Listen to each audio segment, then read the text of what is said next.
ẹ̀yin tẹ́ ẹ bá ti follow mi Facebook ẹ miss ẹ follow mi Alajike Ade. Ẹ̀yin tẹ́ ẹ bá ti follow mi tẹ́ ẹ ti subscribe sí YouTube channel mi Ajike Ade ni ẹ subscribe síbẹ̀.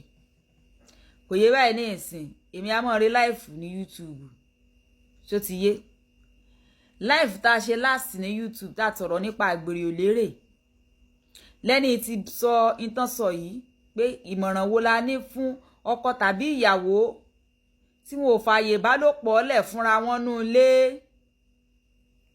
kí wá lámọ̀ràn tá a fẹ́ fún wọn. Àmọ̀ràn tá a fún obìnrin òun náà ni wípé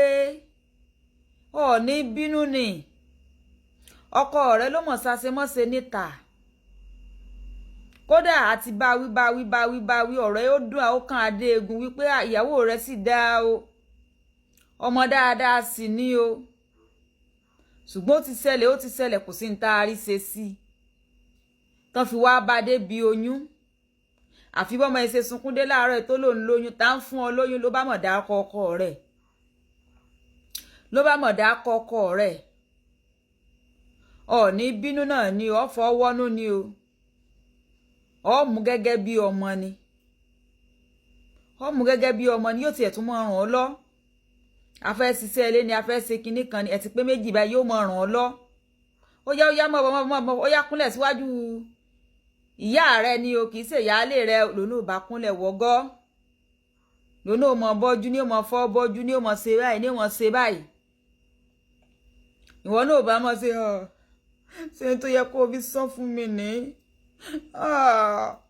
ládùrúfẹ́ tí mo fi bọ́ ọ lò ládùrú bó ṣe lọ́wọ́ bá fàyàwó mọ́ ní choice wo lọ fẹ́ ní ebi wọ́n lọ tì í ta ìwọ náà bá fàyàwó mọ́ra kò yé báyìí ní ìsìn nígbà bá sì ti fàyàwó mọ́ra báwọn nu níyàwó náà bá kó wálé bí wọn ó sì rè gbalé fóònù níta ni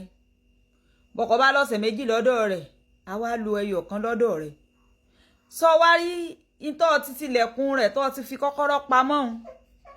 ọ wàá fẹ́ mọ́ là nígbà náà ṣùgbọ́n kò ní wúlò mọ́